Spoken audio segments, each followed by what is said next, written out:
Hello photography fans, and to quote famous Japanese Zen master Rikoto Katamura, who by the way reached the third enlightenment level, you get more nuki when you shoot with a rookie.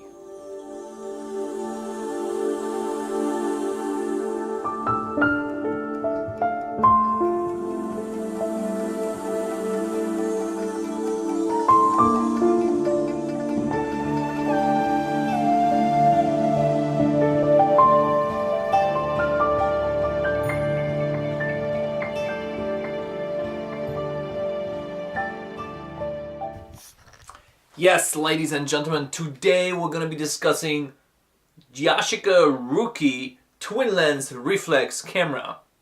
So without further ado, let's dig in and take a closer look at this classic.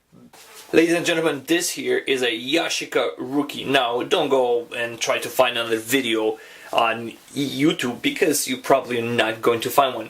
These are pretty rare cameras, and especially being in the United States, there isn't a lot of them, if any. This particular beauty came from Japan and is in pristine working order.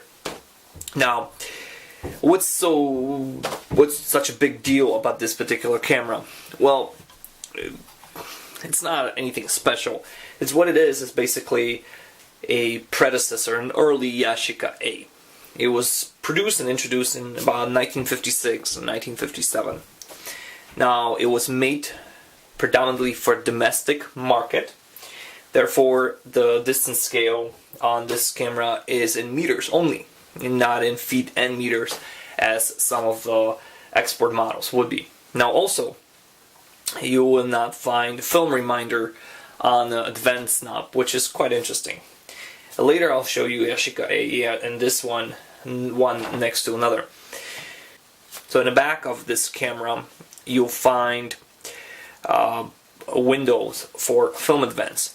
Now our Yashica A also had windows, but this one is quite interesting. This one actually has two windows, and one is marked 6x6 and one is marked 6x4.5. which is quite interesting because Yashica Rookie was designed to be a dual format camera, and it did 6x6 as well as 6 and 6x4.5 on 120 film. Now, the 4.5 is done with a mask that's supposed to go in there, and that mask I do not have. So it only shoots 6x6. Other than that, it looks pretty the same. I mean, it looks like any other TLR cameras of that era. What's interesting is I read on one of the sites, because there's quite a bit of information about this camera, is that they were made probably from leftover parts like lenses, older lenses, and some parts that just laying around, and they would make these cameras for Japanese market. The lenses on these cameras are Yashica. Both are Yashica. The taking lens is a triplet, the viewing lens is also a triplet. Shutter speed on this one ranges from 1/25 to 300 of a second, and beam time and apertures f3.5 all the way to f22. This is a couple shutter. There were some versions of this camera, what I read, it were unnamed shutters, or they were now it has a X sync port just like Yashica A. This one is not labeled. You also have your trigger, your shutter release right here. Now, in order to use cable release, you would need to acquire one of those fancy Leica nipples, and I'll show you that in a second. And that's the case, that's truth for most of the other TLR from Yashica. And we're back to focusing scale or focusing knob and your film advance, which again is not labeled. And you need to pay close attention to your numbering on the back in these two red windows. On the bottom of this camera you'll have your hatch latch. Well, that rhymes. So simply just turn it and open it up. So this is no different than any other Yashica out there, with exception of these two windows.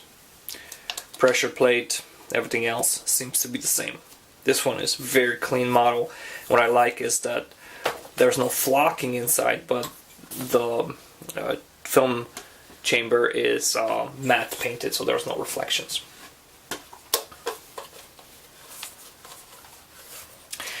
Now, a downside of this camera that I've noticed is this has to have, thus far, the worst focusing glass. The reason I'm saying that is it's either been replaced by some kind of aftermarket homemade one, or it came like that originally. Now, this focusing glass, it looks like somebody took 60 grit paper and just slabbered all over the glass and put it in. That's how bad it is. Focusing with this camera sucked big time. When you try to get some really close, really precise focusing, it was nearly impossible, even with the pop-up magnifying glass that this camera has. It was the glass is pretty much useless. If I can get the replacement glass, I'll definitely change it out, because this one just doesn't work very well. With exception of the nameplate, which just says Yashica Rookie on it, it bears huge similarities to Yashica A. So let me get that one and I'll show you those two. So this here is a Yashica A. It's a little bit newer model based on the logo. So you can see this one has a logo, this one doesn't have a logo. This one is Yashica A, this one is Yashica Rookie. Other than that, the shutters are the same, the couple shutters, the speeds are the same, the exports are the same. On the side, even though mine is a little bit crippled because it doesn't have a cold shoe, they look the same. The back is where the similarities pretty much end, because this one is a single format 6x6 and this one is 6x6 and 4.5. On this side, you have your focusing scale in both meter and feet, and you have film reminder of the film advance knob, whereas Yashica Rookie does not have it. Focusing glass on an A is far more superior than this one is. Again, perhaps this one was replaced, I'm not sure. So let me put this one away. So I'll definitely be showing you some videos of this camera, and I don't want to make this video super long, but it's going to be interesting to see the first roll that comes out of it. I had not yet developed the film, so as I'm making this video, I'm not even sure what kind of images I'm showing you.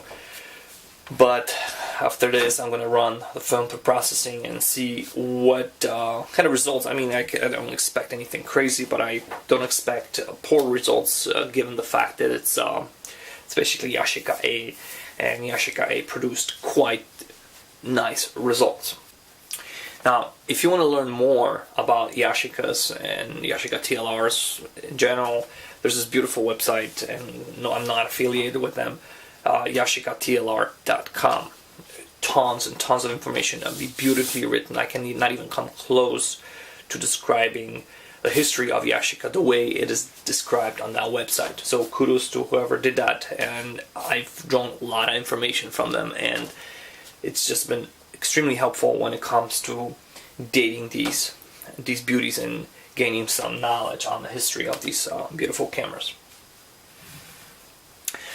So until next time, make sure to live by the phrase used in the beginning of the video by the old Japanese Zen master, because that's really important. And make sure you keep shooting film and keep the film alive.